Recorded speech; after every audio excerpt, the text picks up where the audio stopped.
नमस्कार दोस्तों, आपका हमारे channel education point PK for you पे स्वागत है। आज हम ग्रुप डी के वैसे सवालों का अध्ययन करेंगे जो 17 सितंबर 2018 को पूछा गया था। ये सभी वैसे क्वेश्चन हैं जो आने वाले एग्ज़ाम के लिए काफ़ी महत्वपूर्ण है। ये एनटीपीसी के सवालों में भी आ सकते हैं। क्वेश्चन नंबर फर्स्ट पे तो इसमें कहा गया है किसी तत्व के समस्थानिक की द्रव्यमान संख्या 298 है।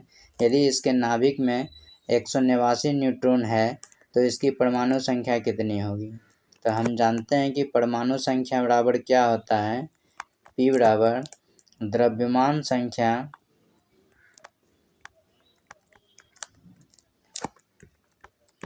माइनस न्यूट्रॉन संख्या।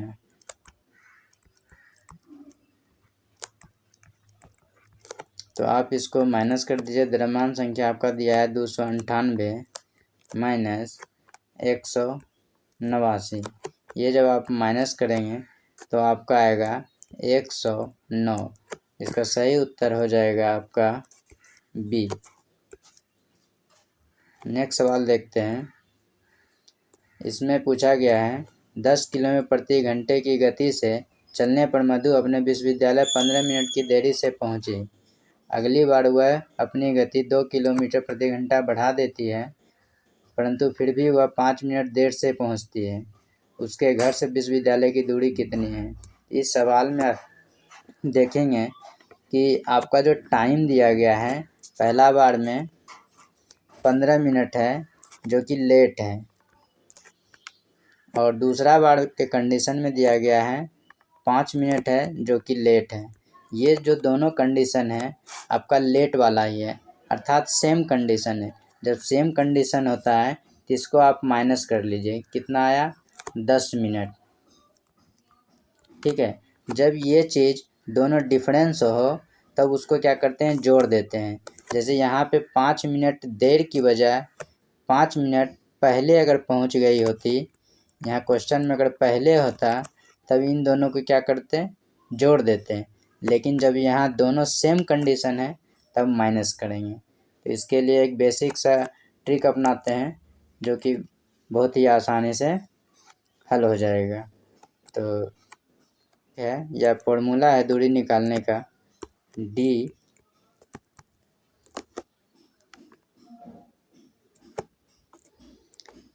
Speed product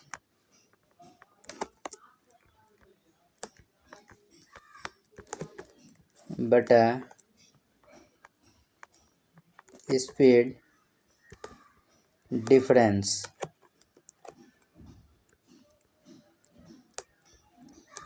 into time. तो आप याद रखिए, टाइम में जो है आपको क्या करना है, जब दोनों सेम कंडीशन हो तो घटा देना है, अपोजिट कंडीशन हो तो जोड़ देना है। तो यहाँ देखिए स्पीड प्रोडक्ट क्या है, पहले बोला 10 किलोमीटर प्रति घंटा चला, अगली बार बोला 2 किलोमीटर बढ़ा दिया। इसका मतलब अगली बार का जो स्पीड हो जाएगा, नेक्स्ट स्पीड जो हो गया हमारा, वो हमारा हो गया 12 किलोमीटर प्रति घंटा। इसको क्या करेंगे, 10 को और 12 को मल्टीप्लाई करेंगे, नीचे क्या करना है, स्पीड का डिफरेंस, तो यहाँ 2 हो जाएगा, इनटू टाइम। टाइम कितना हो गया आपका, यहाँ पर 15 मिनट था और 5 मिनट था, क्योंकि ये सेम था तो इसको क्या करना है, टाइम को घटाना है। तो टाइम कितना हो गया, 10 मिनट, 10 बटा आपका क्या हो जाएगा, ये मिनट है तो इसको घंटा में बदलेंगे तो हमारा कितना आ जाएगा, 60।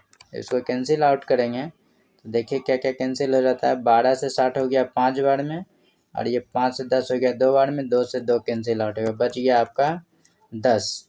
इसका सही उत्तर हो जाएगा ऑप्शन डी। नेक्स्ट सवाल, यहाँ देखिए पानी का एक टैंक है जिसमें 3 पाइप लगा हुआ है, तीनों 5 घंटे में भर लेता है। बोला गया पाइप जेड जो है वाई से 3 गुना तेज है और पाइप वाई जो है एक्स से 2 गुना तेज है। तो बोला गया एक्स कितने घंटा में भरेगा। तो पहले पाइप के बारे में लिख लेते हैं। मान लेते हैं ये हमारा एक्स पाइप है और ये वाई पाइप है और ये जेड पाइप है। तो बोला जेड जो है वाई से 3 गुना तेज है। जेड जो है वाई से 3, अगर इसको हम 2 यूनिट मान लेते हैं वाई को, तो जेड हो जाएगा हमारा कितना, 3 गुना तेज अर्थात 6 हो जाएगा। आगे बोला गया पाइप वाई जो है एक्स से 2 गुना तेज है, तो एक्स को हम 1 यूनिट मान लेते हैं। तो ये हमारा कंडीशन फॉलो हो गया। अब बोला गया है तीनों जो है 5 घंटा में भर पाता है, इसका कुल क्षमता आपका कितना हो गया, 9 हो गया। तो पूरा टंकी कितने देर में भर देगा, टोटल जो टाइम लगेगा कितना होगा, 9 × 5। अब बोला गया क्या कि टैंक को पाइप एक्स जो है कितने देर में भरेगा, तो एक्स का तो क्षमता 1 दिया गया है, तो एक्स को जो टाइम लगेगा वो 45 में जो है 1 से भाग दे देंगे जो क्षमता दिया रहेगा। इसका सही उत्तर हो जाएगा 45 घंटा। ऑप्शन डी सही उत्तर हो जाएगा। चलते हैं नेक्स्ट सवाल की ओर। इसमें आप देखेंगे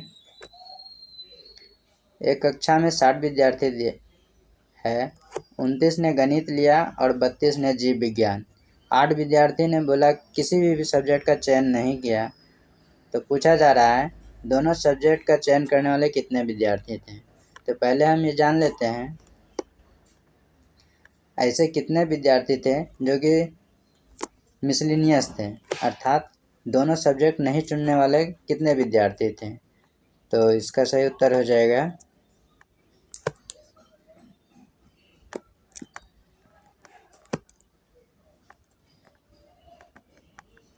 नहीं चुनने वाले सब्जेक्ट वाले विद्यार्थी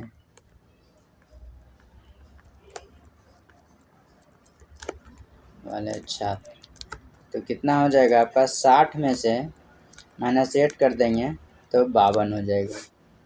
अब इसका एक फॉर्मूला होता है कि कुल विद्यार्थी अर्थात A union B number of A plus number of B minus number of A intersection B. इसका मतलब हुआ कि ये दोनों सब्जेक्ट चुनने वाले हैं, ये सिर्फ एक सब्जेक्ट चुनने वाले हैं और ये एक सब्जेक्ट चुनने वाले हैं। इसका मतलब हुआ है कुल। अब जस्ट इसमें हमको बस मान बैठाना है, तो आइए चलते हैं मान बैठाते हैं। तो ए यूनियन बी में आपका हो जाएगा 52, नंबर ऑफ ए स्टूडेंट हो जाएगा आपका मैथ वाला स्टूडेंट 29 प्लस बी में हो जाएगा 32, और ये तो आपको पता ही करना है, मान लेते हैं ये एक्स है। तो जब इसको आप दोनों को जोड़ेंगे और माइनस करेंगे तो आपका कितना आ जाएगा, ये आपका एक्स का जो मान आएगा 1 घट जाएगा, तो आपका सही उत्तर हो जाएगा 9, जो कि ऑप्शन बी में दिया गया है, ये सही उत्तर हो जाएगा। चलते हैं नेक्स्ट सवाल की ओर। इस सवाल में पूछा गया है एक व्यक्ति जो है 20 केजी सामान को जमीन से 2 मीटर ऊपर उठाकर अपने सिर पर रखता है, उसके द्वारा किया गया कार्य क्या होगा। तो कार्य का जो फॉर्मूला होता है W बराबर F/S होता है, ठीक है। और F जो होता है F बराबर M/G होता है, M/G, और S पहले से दिया गया है। M कितना दिया गया है 20 केजी, 20 लिख देंगे। G कितना दिया गया है, तो इसमें G नहीं दिया गया है, तो G हमको मालूम रहता है कि 9.8 मीटर पर सेकेंड होता है, लेकिन देख रहे हैं कि पॉइंट में नहीं आंसर है, एक लगभग में है, तो लगभग में 10 मीटर पर सेकेंड ले लेते हैं जी का जो मान होता है। और S दूरी कितना दिया गया है, 2 मीटर दिया गया है, यहाँ पे 2 रख देंगे। अब इसको जब हम मल्टीप्लाई करेंगे तो आपका आएगा 400 जूल। यही आपका सही उत्तर है, जो कि ऑप्शन डी में है। चलते हैं नेक्स्ट सवाल की ओर। इस सवाल में बोला गया है एक समांतर चतुर्भुज PQRS है, तो हम एक समांतर चतुर्भुज बना लेते हैं।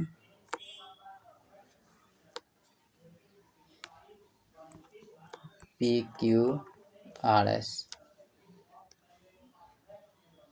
उसमें बोला गया है एक भुजा की लंबाई 8 है और दूसरी की 12 है। मान लेते हैं ये वाली 8 है और ये वाली 12 है, और एक विकर्ण की लंबाई है 10 सेंटीमीटर, ये टर्न। तो दूसरे विकर्ण की लंबाई ज्ञात करना है। तो इसका एक फॉर्मूला होता है विकर्ण और भुजा से संबंधित रिलेशन। तो उसमें रिलेशन ये होता है, दोनों विकर्ण के वर्गों का योग होता है। तो मान लेते हैं यहाँ विकर्ण पहला है PR और दूसरा विकर्ण है QS। इसके वर्गों का योग संबंध रखता है किससे? दोनों भुजा के वर्गों के योग से और उसके दुगने गुणनफल से। PQ प्लस QR, ये हमारा रिलेशन होता है। अब जस्ट इसको आप पुट कर दीजिए, जो आंसर आएगा वही उत्तर हो जाएगा। तो इसको जब आप हल करेंगे, यहाँ पे PR आपका दिया गया है कितना? 10 का स्क्वायर प्लस QS तो आपको निकालना ही है, 2 इंटू PQ 8 दिया गया है, 8 का स्क्वायर हो जाएगा, प्लस QR का स्क्वायर 12 का स्क्वायर हो जाएगा।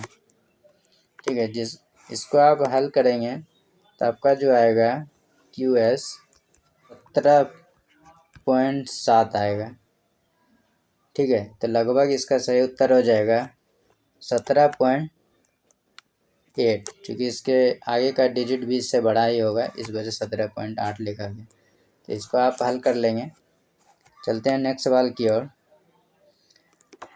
दोस्तों, यदि आपको हमारा वीडियो अच्छा लगता है तो आप मेरे चैनल को ज़रूर सब्सक्राइब करें। आपको हर सेट का क्वेश्चन मिलते रहेगा, ग्रुप डी और NTPC का। ये सभी वैसे क्वेश्चन हैं, यदि आप सेट नहीं भी बनाते हैं तो इसे आप देख लेंगे एक बार वीडियो को, तो आपको लगभग एक सेट पूरा कंप्लीट हो जाएगा। क्योंकि इसमें वैसे ही सवाल रखा गया है जिसमें कि लोग फंसते हैं, और यही सवाल आपका सिलेक्शन दिलाएगा। चलते हैं इस सवाल को देखते हैं। इसमें बोला गया है, रंजीत जो है किसी कार्य को 25 दिन में पूरा कर सकता है, जबकि अंजी इसे 20 दिन में कर सकता है। तो पहले लिख लेते हैं, ये रंजीत हो गया 25 दिन में कर सकता है, और यहाँ पे अंजी हो गया, ये हमारा 20 दिन में कर सकता है। ठीक है, बोला हुए दोनों 5 दिन तक काम करते हैं साथ में, फिर अंजी छोड़ देता है, तो अंजी शेष काम को कितना दिन में ख़त्म कर पाएगा? तो अब इन दोनों का LCM लेंगे तो कितना आएगा? 100 आएगा। अब इसकी क्षमता निकाल लेते हैं। रंजीत जो है 25 दिन में कर रहा था, तो 25 का 100 में भाग देंगे तो 4 आ जाएगा इसका क्षमता। इसी तरह से अंजी का भी क्षमता आ जाएगा 5। बोला दोनों मिलकर 5 दिन तक काम करता है, तो दोनों मिलकर क्षमता आपका कितना बन गया? 5 4 9। अब ये चूँकि 5 दिन तक काम करता है, तो अर्थात 45 यूनिट काम कर लिया। अब उसके बोला रंजीत छोड़कर चला गया, तो 45 यूनिट काम हो गया, तो बचा कितना है काम? शेष काम आपका कितना बचा? 100 में से 45 घटा देंगे तो आपका 55 बचेगा। अब इस 55 को कौन करेगा? अंजी करेगा। तो अंजी की क्षमता कितना है? 5 से बस डिवाइड कर देना है, तो 11 दिन आएगा आंसर, 11 डेज, यही उत्तर हो जाएगा हमारा। तो ऑप्शन जो है बी हो जाएगा। चलते हैं नेक्स्ट सवाल की ओर। इसमें बोला गया है चारों ऑप्शन में से छांटना है कि कौन सा आवृत्ति दशमलव का उदाहरण है। तो आवृत्ति पहले समझ लेते हैं होता क्या है।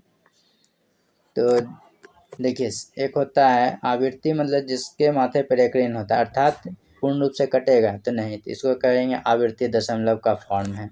अर्थात 2/3 को क्या कहेंगे? आवृत्ति दशमलव का फॉर्म है।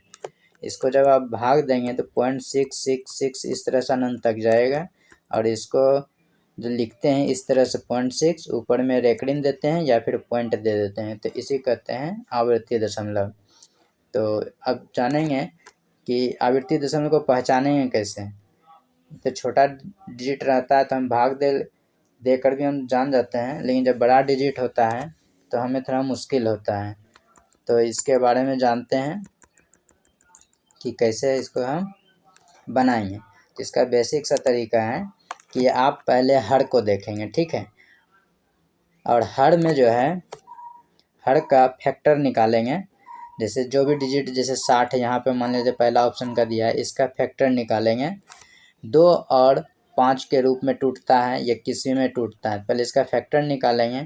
कितना टूटेगा, 2 × 3, 3 दूनी 6, फिर 2 × 5, ये हमारा फैक्टर के रूप में टूट गया। तो यहाँ पर आप देखेंगे 2 जो है 2 बार है, 3 एक बार है, 5 एक बार है, तो ये हमारा 60 का फैक्टर हो गया। ठीक है, तो इस तरह से हम पहले फैक्टर तोड़ते हैं और उसके बाद फैक्टर तोड़ने समय हम ये देखते हैं जो आवृत्ति दशमलव का फॉर्म होता है उसमें जो है फैक्टर जो है सिर्फ 2 और 5 का आना चाहिए। ठीक है, अगर इसके अलावा एक्स्ट्रा टर्म आता है तो वो हमारा आवृत्ति दशमलव होता है, और जिसमें नहीं होता है वो आवृत्ति दशमलव नहीं होता है। तो आइए चलते हैं अब सवाल की ओर देखते हैं। पहला सवाल दिया गया है 24/60। इसको पहले आप छोटा रूप में लिख लेंगे, उसके बाद जवाब देंगे। तो 12 दूनी 24, 12 पचे 60। यहाँ देखिए 2 और 5 में है, इसमें देखेंगे आप 2 और 5 में टूट गया है। यहाँ नीचे सिर्फ 5 है। जब 2 और 5 में टूटता है तो इसे क्या कहते हैं, दशमलव भिन्न। तो उसी तरह से सबको तोड़ेंगे। अब 24/20 है, तो इसको जब आप तोड़ेंगे 1/5 आएगा। तो यहाँ देखेंगे कि 5 आ गया है। तो आपको याद होना चाहिए 2 और 5 के रूप में रहे, ये आवृत्ति दशमलव नहीं होता है। ठीक है, आवृत्ति दशमलव नहीं होता है। यहाँ देखिए 5 मिल रहा है, तो ये भी आवृत्ति दशमलव नहीं है। अब तीसरे टर्न में जाते हैं। 24/99 है, इसको जब तोड़ेंगे तो कितना से टूट जाएगा, 6 से कट जाएगा। 6 चौक 24, 15 6 की 90, 4 और 15 में टूटा। इसमें 15 को जब आप तोड़ेंगे तो 3 और 5 मिला। यहाँ देखिए 5 तो है, लेकिन इसके साथ साथ 3 भी है। तो मैंने क्या बताया, जब 2 और 5 हो तब आवृत्ति दशमलव नहीं होता है। यहाँ पर एक्स्ट्रा फैक्टर 3 आ गया, ये हमारा आवृत्ति दशमलव होगा। इसलिए सही उत्तर जो है ऑप्शन सी है। इसी तरह से इसमें भी आप चेक कर सकते हैं। 6 से कट जाएगा, 6 चौक 24, 6 पचे 30, नीचे 5 आया, तो इसका मतलब डी नंबर भी ऑप्शन क्या हो जाएगा, आवृत्ति दशमलव नहीं है। तो इसका सही उत्तर हो गया ऑप्शन नंबर सी। चलते हैं नेक्स्ट सवाल की ओर। ये सवाल आसान है, ये आप भी बना सकते हैं, इसमें कुछ नहीं है। इसमें बोला गया a-1/a का जो मान दे दिया गया है 7 दे दिया गया है, और a² + 1/a² का मान पूछा गया है। तो आराम से आप निकाल सकते हैं, जो दिया गया है आप उसे लिख लीजिए, और इस पर जो आप करिए दोनों ओर स्क्वायर लगा दीजिए।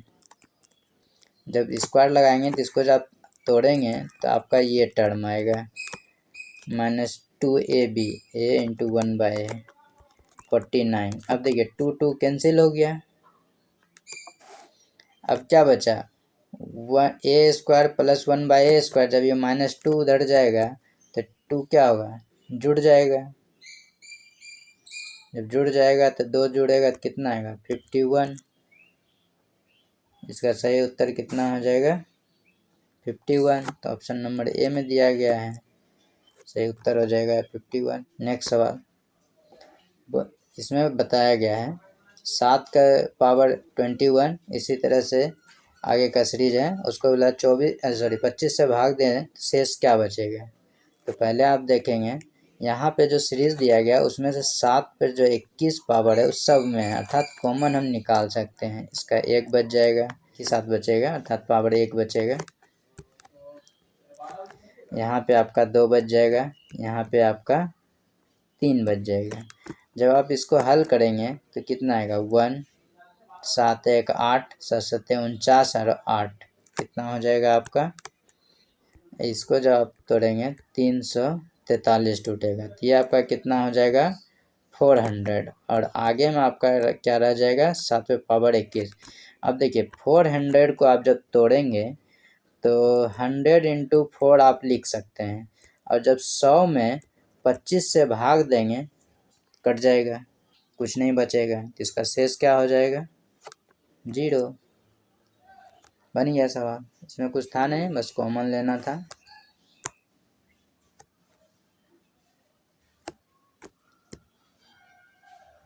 अब ये सवाल ख़त्म हो गया।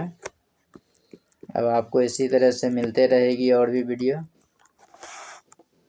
अब मेरे चैनल को ज़रूर सब्सक्राइब करें, आपके लिए हम पूरा सेट बनाते हैं। उसके बाद जो सवाल कन्फ्यूजन का होता है या फिर जो सिलेक्शन बेस्ड सवाल होता है, उस सवाल का हम वीडियो बना के आप लोगों तक पहुंचा देते हैं। वैसे तो जनरल सवाल सभी हल कर लेते हैं, बट नॉर्मल सवाल हम नहीं डालते हैं। तो आप मेरे साथ जुड़े रहें और इसी तरह से वीडियो देखते रहें और अपना प्यार देते रहें। धन्यवाद।